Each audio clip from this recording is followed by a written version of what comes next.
Hi everyone, and welcome to this hopefully short video of my KLLM 1 year in review experience review of the company. I already started off this intro pretty poorly, but let's just dive right into this. As you can see, I am obviously not in the truck, but I am at home recording this on my MacBook, so hopefully this is at least somewhat better than my regular iPhone recorded videos. But anyways, let's dive right into this. So I've been with KLLM for a little over a year now. I officially started the onboarding process, paperwork, everything like that back in the middle of October 2022. Is currently the end of December 23 right now, so about a year. Basically, spoke to a recruiter, did the paperwork, they did all the background checks and everything, drug test, etc. It took about 2 weeks, and because I already had experience, I could do all of my regular company paperwork stuff, etc. On the computer at home. So I could have done it like a day or two, but I wanted to have a little bit of a break after quitting Maverick. So I took a solid week doing that. And then after that, they flew me down to Jackson, Mississippi, and they basically did a few more things in the office, and then I did the driving test, which was basically just doing a backup maneuver and driving around the block down there in Jackson outside the terminal. And then I was all set to get my truck. So that process took 2 days, day and a half technically. So pretty easy, straightforward stuff, no issues there. And then after that, I was fully set on my own. So first things first, KLLM offers multiple different accounts, so to speak. They've got some Tyson dedicated, they've got Saputo or something like that. Tyson, there's some other ones, I can't think of what they are right now. And then they have the regional dedicated lanes, which I'm on the Midwest Regional, based out of the Burns Harbor, Indiana terminal, which is outside of Chicagoland. I know they've got, recently they added a Columbus, Ohio. They have Southeast Regional. I think they have something Texas, but these come and go based on the positions being filled and how much freight they have. So I will be talking a lot about the Midwest Regional, but right now they do not have any open positions for that. And I know it is not the same because of pay and where I run, etc. So take a little bit with a grain of salt. I haven't been on any other account, so I can't speak fully. Like, for example, I know there's over the road as well. It's all different. I'll try to explain as much as I can from what I know about those accounts compared to what I'm doing, even though there's no positions available with that. So I think the most important thing to start off with here is the pay structure. Because I'm on the Midwest Regional account, I'm on a guarantee pay.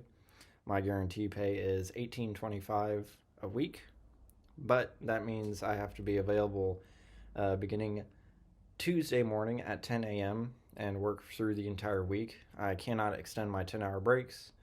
I usually don't take 34-hour resets. I just run recaps. And the way that it works is I get regular mileage pay.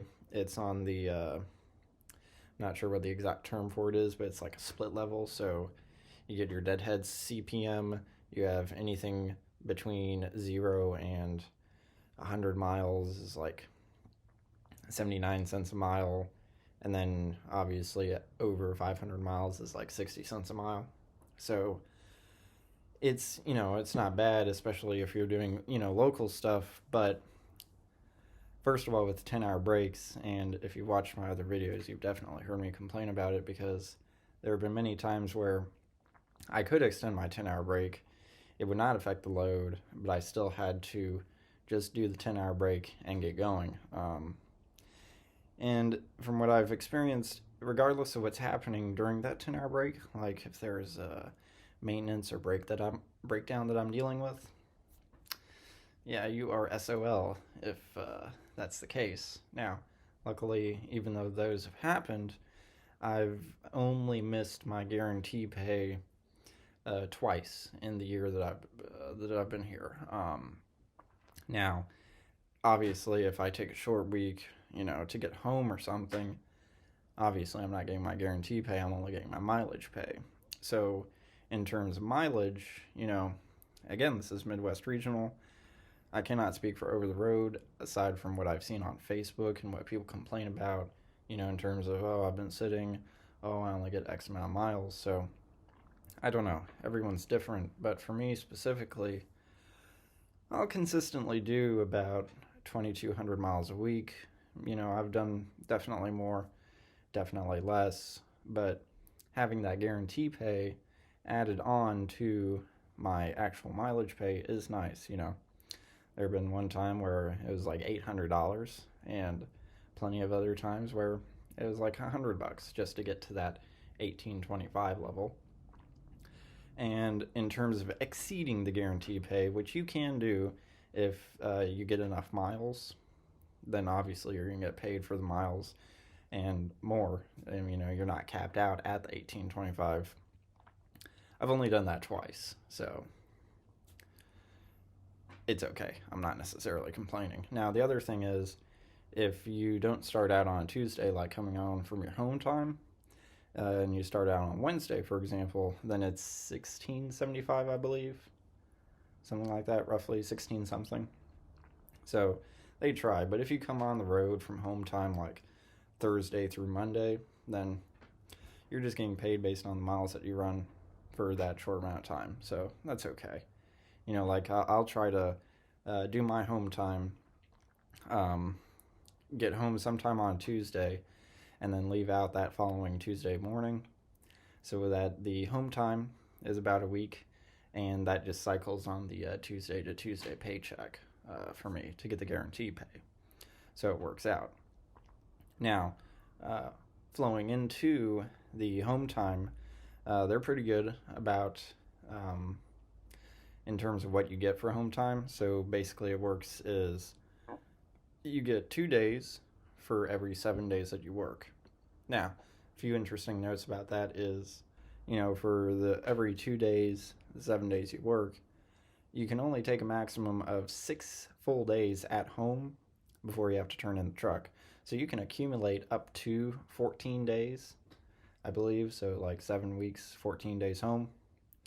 But after the 6 days, if you take 7+ days, you have to leave the truck at the terminal and clean it out just in case someone else was to go in, which, I understand it, but it sucks. So there's that. I have personally never done it because I like my truck and I don't want to deal with leaving it at terminal, which closest one for me would be Burns Harbor, so finding a rental car, dealing with all that. Now, because I live in Kentucky and I'm so far away, I do get to take my truck home. But if I lived closer, even though I'm still keeping the truck, it's not being assigned to anyone else, I would still have to park it at a terminal. I think the company policy is like 150 miles from home, so take that as you will. One more thing I wanted to mention before I get too sidetracked is the hours. So as I was explaining, you can't exceed your 10-hour break. That is true if you have drop-in hooks. You can get there as early as you can to make sure the trailer is loaded, ready to go. Or if it's dropping it, get there as early as you can, drop it, and keep moving, keep rolling, which is fine, nothing wrong with that, because you can exceed your 10-hour break. Let's say you get to a delivery, but you're 24 hours early, and it's a live unload or live load, and that's just the way it's planned.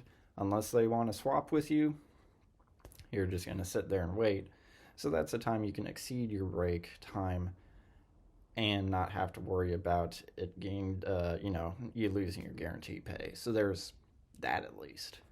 which obviously I've exercised many times. So, speaking about hours, another thing is they do let you and definitely encourage you to utilize split brakes, so your 7-3 and 8-2 split brakes. And then on your 70-hour clock, they definitely encourage you, and again, this is me speaking on Midwest, it might be different with OTR, but they definitely like me using recaps. So it's something I have to think about and calculate and worry about as my weeks continue to roll on. There have been a few times where I got stuck running for like 2 weeks.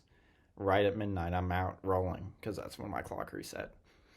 And it sucked, but you gotta do what you gotta do. Now, the other thing with pay is, most of the time you're using your EFS card for like your cat scales, lumber fees, obviously diesel and stuff.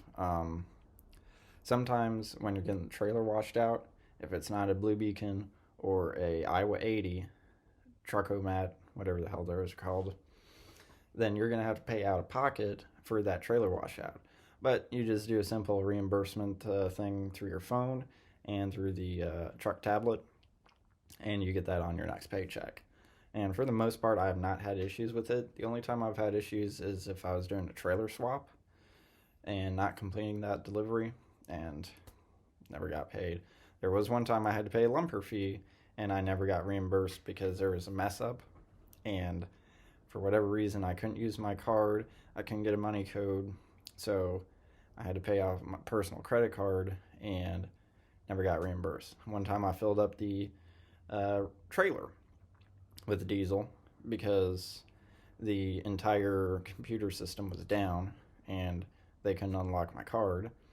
I had to pay out of pocket, didn't get reimbursed. So, you take the good with the bad.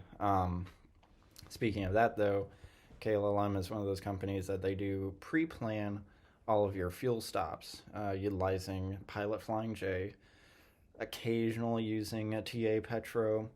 I've also used a Speedway, a Roadies, just whatever. But primarily it's Pilot Flying J, which isn't terrible. It's better than Love's. Don't have to deal with all that.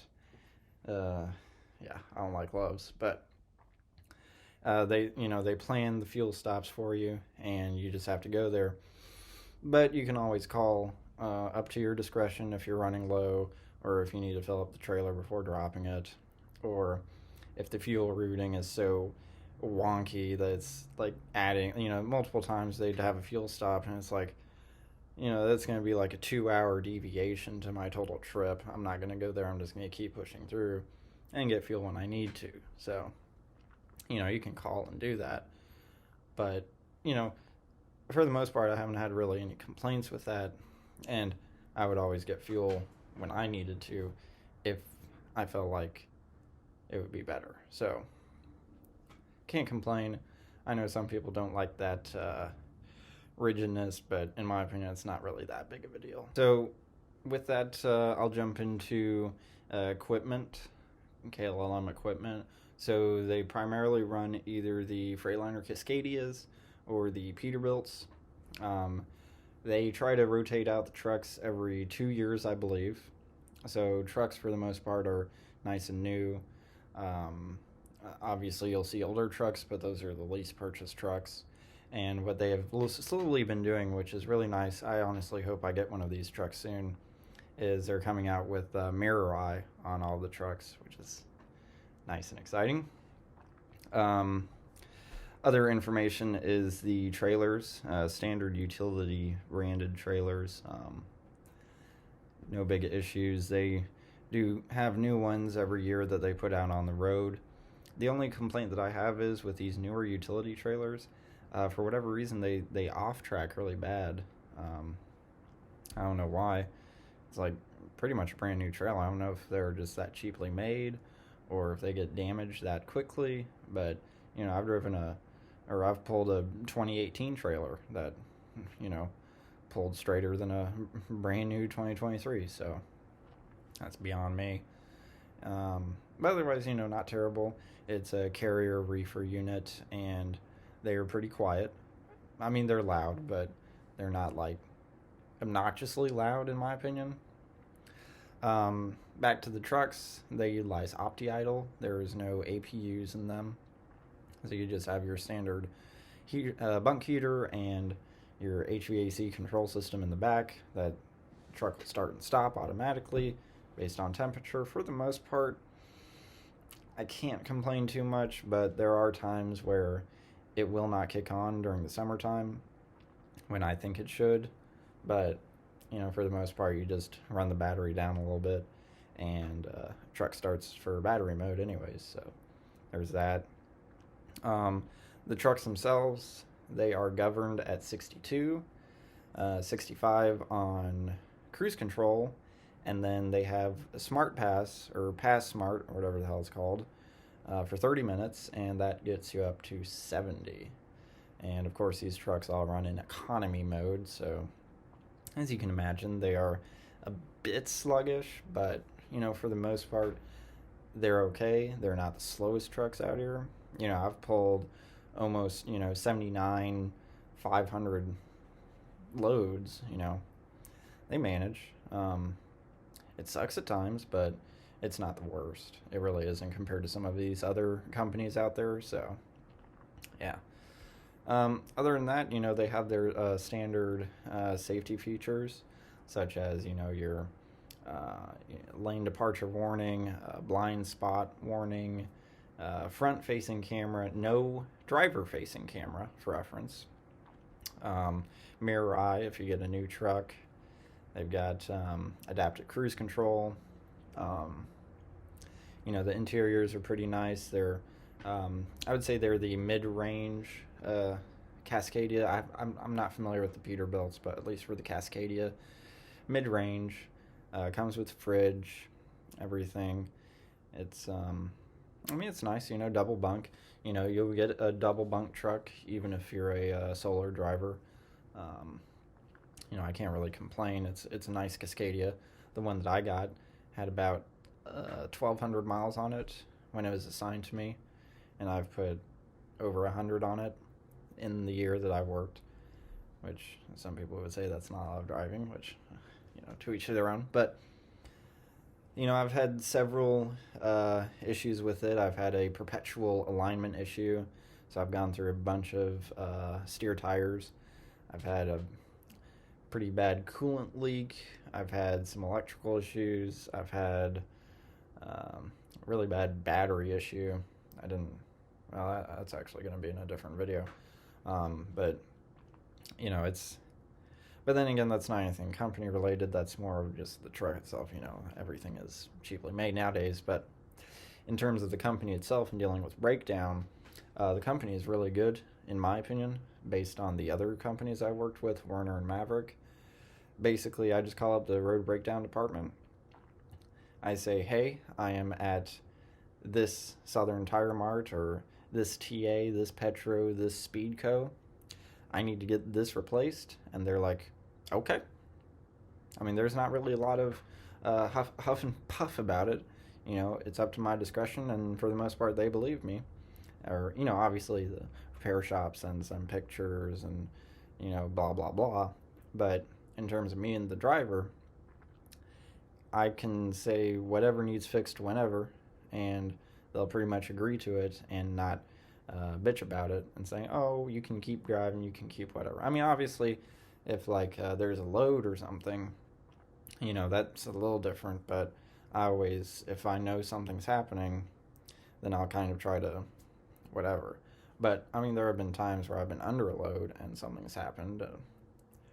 That's just the way it goes, and I haven't had anybody really complain about that either, so that's okay.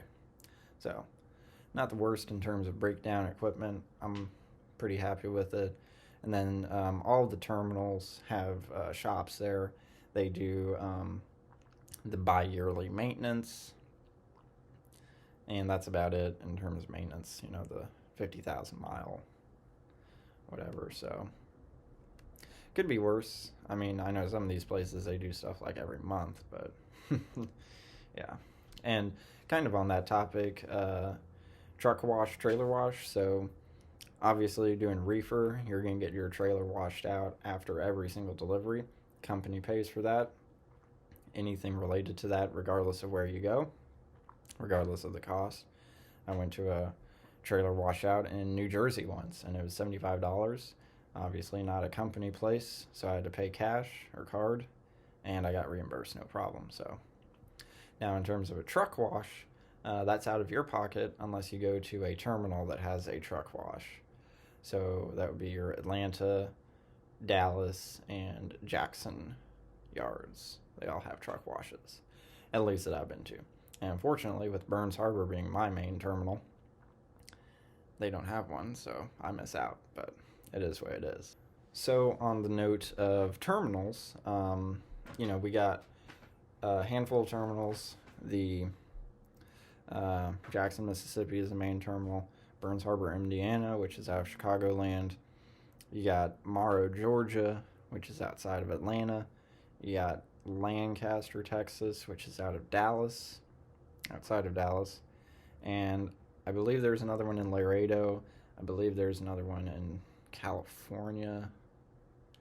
I don't know. You'd have to look it up. So, that's your full service terminals, shop, fuel, park, driver lounge, wash bay at certain ones. You got showers, restrooms, vending machine. Some of them have like a clothing shop or whatever it's called. So pretty nice terminals. I've been to the four main ones that I mentioned earlier, and they're nice. I prefer my Burns Harbor one. But they're all good. They're all clean. They're all pretty well maintained. Park there, etc. There's also a lot of drop lots for specific locations near shippers and receivers. You park there. Company owns Equipment Solutions, so I parked at one of their large lots before with no issue. Now, the FFE specific locations, like in Lamont, Illinois,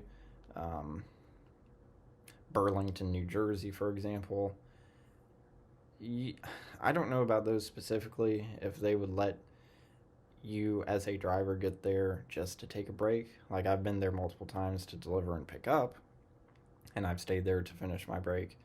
But in terms of just passing through, I'm not sure about that. But I would assume the answer is yes, because KLLM owns FFE, so I'm not sure about that. But there's, plenty of places out there, at least in a lot of the major cities, if you do a little bit of driving, to find somewhere safe to park, even if it's out of the way. So, give and take, right? For exactly where I run, now, even though I'm on Midwest Regional, here lately, and when I say lately, I would say beginning in the tail end of summer, starting in fall, they've definitely been expanding my region of where I run, if you want to put it that way. So, when I very first started, I would be constantly going in and out of Chicagoland. So anything within Chicagoland, Joliet, Aurora, Bolingbrook, just everywhere there. And then going out to Indianapolis, Columbus, southern Michigan, Wisconsin, Toledo, Cleveland, portions of Pennsylvania, mainly Harrisburg area. That would be pretty much my range, but they've been expanding me outward. I mean, I've done a handful of outside that area, like Atlanta, the Carolinas. I went to Massachusetts once, Dodge City, Kansas, Fort Worth, kind of expanded my area a little bit here and there. But here lately, again, not sure if this is economy related or just because they see me as a reliable driver or what, but I've been doing a lot more over the road type loads. So, my I guess you could say circle has been as far west as Dodge City, Kansas, down to Fort Worth, Texas, down to Baton Rouge, Louisiana, um, up into whatever city is next to Omaha, Nebraska, on the Iowa side. I want to say Commerce City, but that does not sound correct.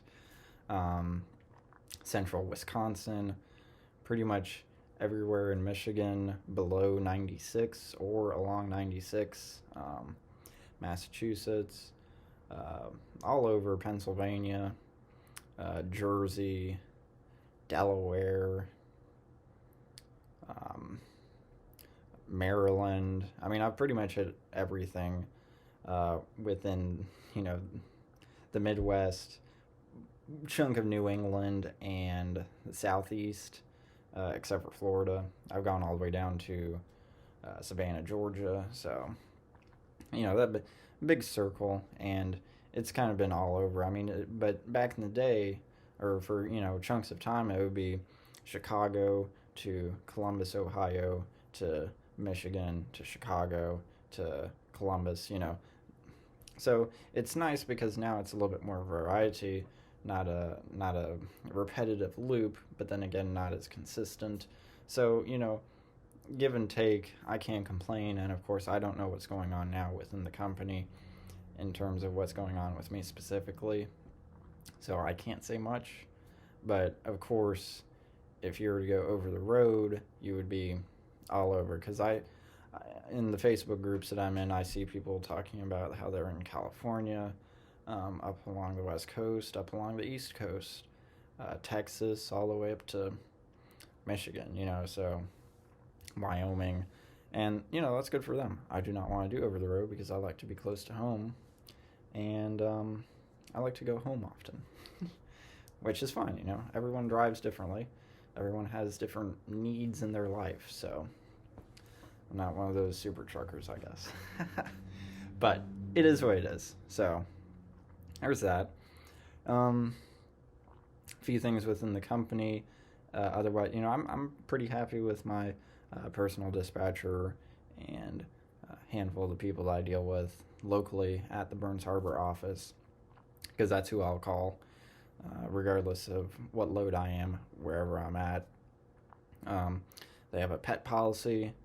You know, you have to pay your non-refundable cleaning fee, and I'm sure there are certain limitations, like on the dog size, you know, pounds, etc. They got a passenger policy.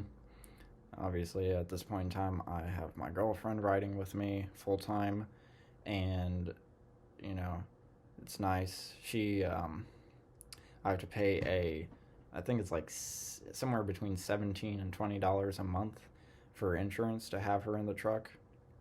But other than that, you know, that's all. You know, I personally could have done it earlier, but, you know, it was just whenever I wanted to, because I already had my experience.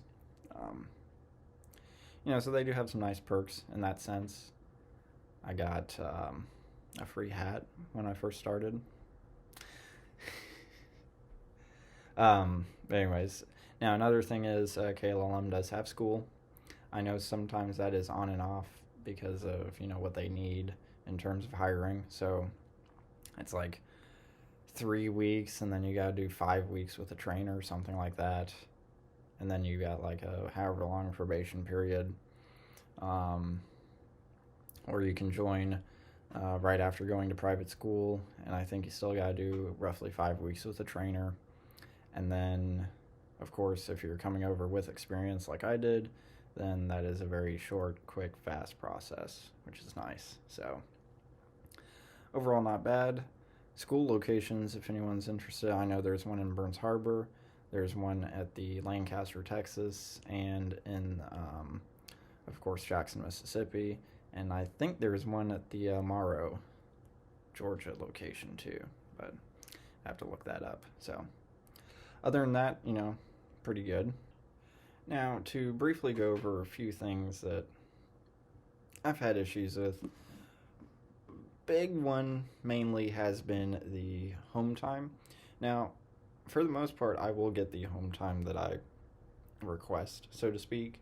Now, the policy is get you home no later than 11:59 on the day that you request, and you get the full days, not counting the day that you go back into the truck, as your home time. So if you request to be home on a Tuesday, they will try to get you home sometime on that Tuesday, and then you get your X number of full days after that. So if I do 6 days, I would get Wednesday, Thursday, Friday, Saturday, Sunday, Monday, and then have to be in the truck at some juncture of time on Tuesday.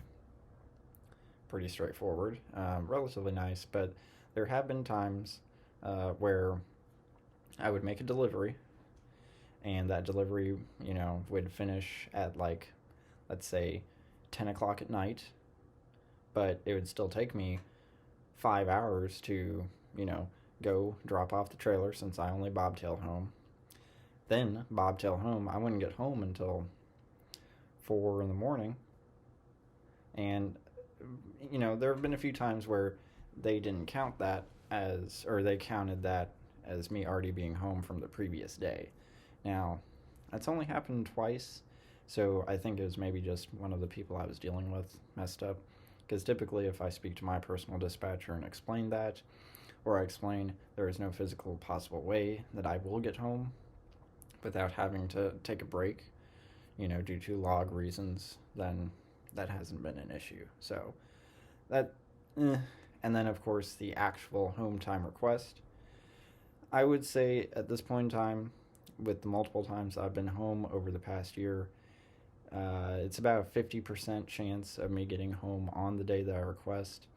It's typically maybe a day or two later, so not the worst, but you sometimes do have to keep on them to make sure that they remember. And it's not like I was trying to get home. I would give them, anytime I get in the truck, regardless if I'm staying out for 10 days or 30 days, I would immediately put it into the system so they have it.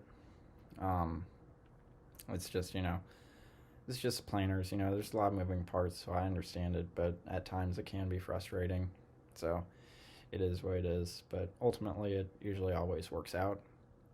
Of course, I don't take the trailer home, so I have to make sure I find somewhere to drop it. Usually Cincinnati, Indianapolis, or Nashville, based on me living here in Kentucky. So, sometimes that takes a little bit of time and it sucks, but at least I don't have to worry about paying for parking because I can just leave the truck parked at my parents' place. Another thing is, there have been a handful of times where they plan these loads, but they don't look at your hours of service, either for the day or your 70 or whatever. So you sometimes can't make an on-time delivery, and that can get a little frustrating, but then you get to deal with swapping loads, which for me personally, I don't really care doing, but a lot of the other people don't like it because it messes up with their miles. But with me being on the guarantee pay, for the most part, I don't really care about it, and it doesn't really bother me, but a lot of other people complain. Other than that, there isn't a lot of other complaints. There are little things here and there, but nothing to really get too mad about, except for, sometimes the scheduling stuff. That's probably the big one, and then trying to get home on the specific day that I request. Those are the big ones. But otherwise, I can't really complain. Overall, good company. I enjoy working here. I honestly, for the duration of my trucking career as a company driver, I don't know if I'll ever go owner-op. I've thought about it before, but not anymore right now. But in terms of staying as a company driver, I honestly would not want to go with another company. I'm extremely satisfied for the most part, and would highly recommend it for just a basic company driver job. I can't speak to a lot of things just because of the account that I'm on, and mainly that, compared to over the road, but it works for me. So I'm satisfied and I'm happy, and I'm going to stick with it. Overall, the pay is decent for what it is. The Um, the routes are not too bad. The shippers that I deal with and receivers, for the most part, not terrible. Obviously, you can watch my other videos if this is the first video that you're watching in my channel to get a better feel of how it is working here at this company, but it's good. I'm content for the time being. So yeah, can't complain. So hopefully this video was relatively useful. I feel like there's a bunch of stuff that I didn't talk about that I wanted to. I made a list, but I'm sure I forgot stuff. Of course, you can leave a comment. I will try to reply to that in a timely manner. But other than that, thank you for watching. If you are a first-time viewer of my channel, seeing this, definitely check out my trucking vlogs because they are all here at KLLM. So might get a better idea after watching those as well if this is the company for you to go to or not, to each of their own, right? But yeah, anyways, thanks for watching, and I will see you guys on the next one, which, by the way, this is going to be uploaded kind of in the middle. So after this, it's going to be back into my normal vlogs, which I know have been very, very delayed in terms of backdating, but